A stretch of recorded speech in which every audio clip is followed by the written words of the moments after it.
500 or 600 resumes and nothing has happened. There must be something wrong with me. No, there's nothing wrong with you. You're just doing the wrong things.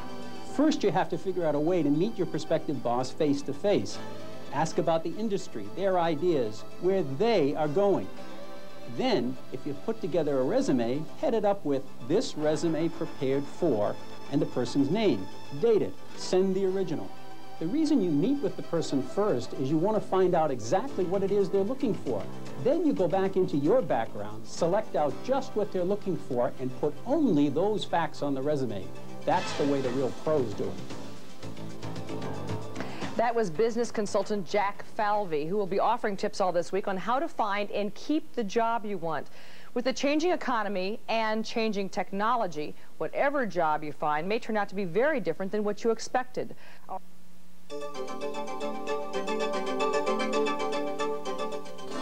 Even in a youth-oriented economy, if you have a few gray hairs, you have more than just your job experience.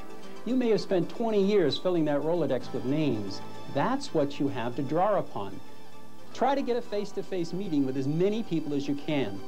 This holds especially true for small and medium-sized companies that are more likely to be receptive to older workers. Life is a full-contact sport, and if you have a lot of contacts, you can play the job hunting game at a world-class level. And tomorrow, Jack Falvey will tell you how to overcome rejection when you're looking for a job. So often, hunting for work includes a big dose of ego bruising. So as part of our week-long series, Working for a Living, our business consultant, Jack Falvey, has some tips on how to keep on going.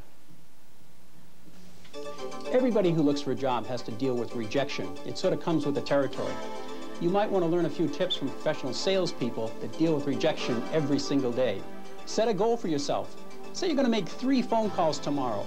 Write 3 letters and have lunch with one contact that can give you some names. Then if one of those phone calls goes well, run with it. Use that positive energy. Make 3 more phone calls. When something goes well, you want to be very careful not to sit back and just take credit for it. That's the time to redouble your effort. Take that enthusiasm and parlay it into the next step. Tomorrow, Jack Falvey has a lesson in patience for anyone looking for work. One of the reasons that job searches take so long is you're working on someone else's schedule. You have to meet with them. You have to make appointments. You have to make phone calls.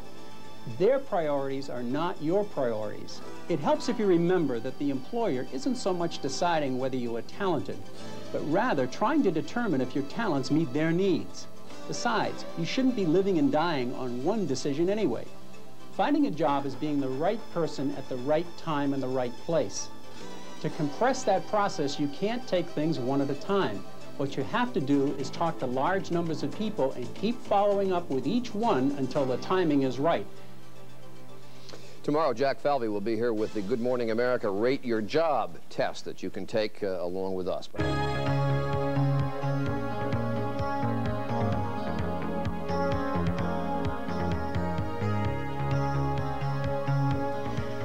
Good Morning America, I'm Charles Gibson. I'm Nancy Snyderman, and today for Joan London, it is Friday, January 29th.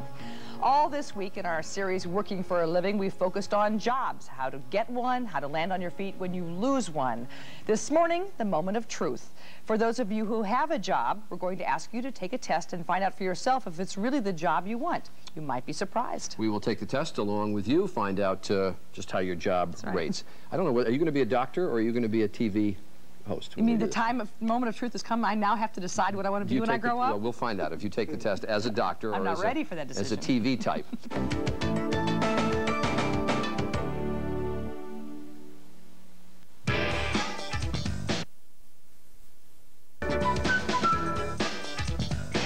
All right, it's now 15 minutes after the hour. Sometimes we stick our heads in the sand, don't see warning signs that our jobs might be in trouble. So how can you tell if there really is a future at the place you work, at your company, or if you should think about moving on?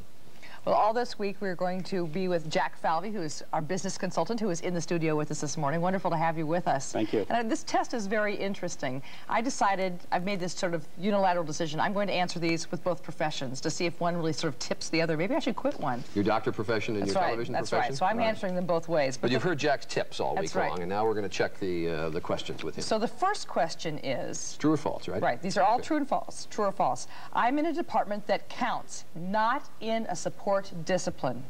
Now, I think before we answer this, I just want to get from Jack, what do you mean by support discipline? You either should be bringing in the money to the company or getting the product out the door. If you're in personnel, public relations, accounting, and so on, those are supporting the two main functions in every business, either making the money or producing the product. So you really want to say to yourself, not is my job important, but you also have to look at whether the entire division that you're working in is important to your company. That's correct. How it fits in. That's correct. Are you an integral part? Well, Good Morning America would be nothing without Charlie Gibson. So I assume you're going to say true. Enough of that. Well, sure. I mean, you'd say true. But this is the product. But again, yeah, exactly. But you're looking at the profitability of your own division. That's correct. And you're trying to rate how overall the company is doing. Yes, and ideally, it's good to be with number one. Right. And we are. Yeah. So that looks at your own job, and it also looks at the position of your division. That's All right. Number two, there is opportunity in my job, I guess, for personal growth and advancement. Now that's very subjective. Yes, that's correct. And the idea is that you should be learning. You shouldn't be doing the same job over and over again. So some people are 20 years in a job, they have 1 year's experience 20 times. What you really want is new challenges. You want to be able to move up the ladder, at least in responsibility and in the things that you try and do. When you look at that question, is really what you're saying to yourself, I'm learning and growing in this, or is there some element of fun in it as well? I really enjoy this and I'm having a good time. There should be fun, but you should be making a contribution. So part of the reason that you come to work every day is you want to do something. You want to make a contribution. You want to be needed and wanted, and you want to feel that way. So that good feeling of I'm needed, I'm wanted, and I make a real contribution to what's going on, that's very important. All right. Sense of self-worth. Statement number 3, I have a circle of business friends who don't work for my company. That's a toughie. Yeah, you're trying to say there, I guess, you want people to say that's true, and you want them basically to be well connected in their industry, outside their company. And not be unidimensional, I would suspect, because a lot of people, frankly, are just boring. They live and breathe, and their entire job, that's all they know. Yeah. It's very, very important that you have a group of contacts, and the time to build a contact network is when you don't need it. Also, you should be a contact for other people, so you should always make time in your own schedule to talk to other people that are sent to you. And that all comes back to help you eventually in your career. The other thing is that those people become a personal board of directors for you, so that you're not in this alone. You can ask other people. And also, it's best to ask other people outside your current job or your current company, because they don't have the bias and they have a better perspective. But I'm not sure what you're after. Are you saying you're valuable, you're more valuable to your company, should be more valuable to your company if you're connected with other companies and therefore have good contacts that will benefit your company? Or are you saying you ought to know people in other companies so that if you get in trouble, you can protect yourself and get another job? Both. Very often the company will say, I want you to do this, Charlie. You can call up somebody that's in the business that's not in your company and say, hey, they just asked me to do this. And the other person would say, not on your life, Charlie, fight them. That's not the right thing to do. So that's an outside board of directors that tells you what to do. What you're getting at. I would think it's also very important to surround yourself with peers who can give you honest feedback on the same level, not necessarily with underlings all the time who may give you pious platitudes, and not with people from above who may not trickle down any kind of feedback. I think all three are very important. Exactly. You need a balance, and you need, again, people outside of your current organization, because that's where you get the real truth. All right, number 4, I have had a raise within the last 2 years. And boy, has he.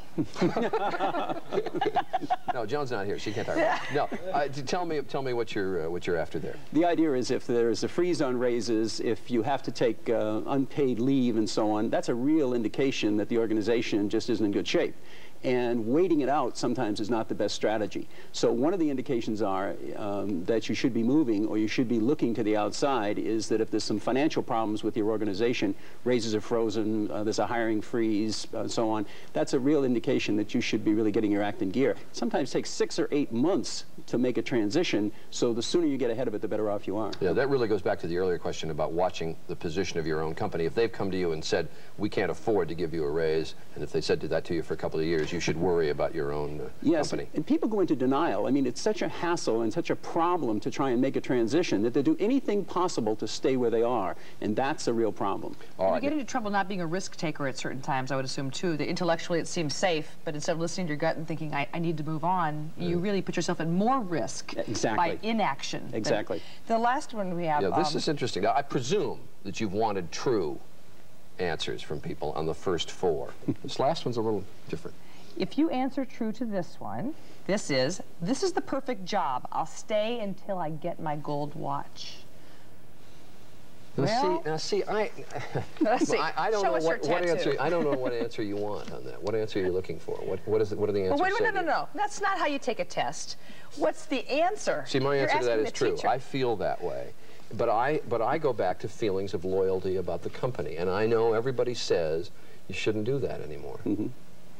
But you've had a good experience too. Well, sure. I mean, I have a terrific job, but I mean, but still, I like the idea of having an allegiance to a company and being able to keep that. And all the experts who've been here this week have said, the loyalty is not returned. It's a very dangerous personal strategy, all right? And even though you want to love them, they can't always love you. All that has to happen is the ratings go down, a new boss comes in, and no matter how much they like you personally and how much loyalty you've given, it cannot be returned. Right. So much as you would like to give that loyalty, it's not in your best interest to do so. Now, that doesn't mean you shouldn't be a loyal employee, but you shouldn't put all your eggs in one basket. So the idea of continuing to develop professionally, continuing to keep the contacts out there, those are lifeboats. Those are very, very valuable. You just don't get on a ship and don't check where the lifeboats are. Very quickly, how do you get feedback from your superiors when you just don't know how you're doing? Usually the best place to get feedback is not from your superiors, but somebody else in the organization that talks to your superiors.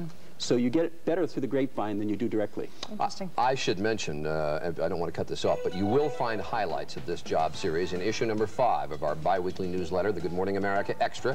The tips from Jack Falvey, information on where and how to get a job. Find it all there, and you got to send in a couple of bucks, and we'll send you that newsletter. Jack, thank you very much. Constantly see them.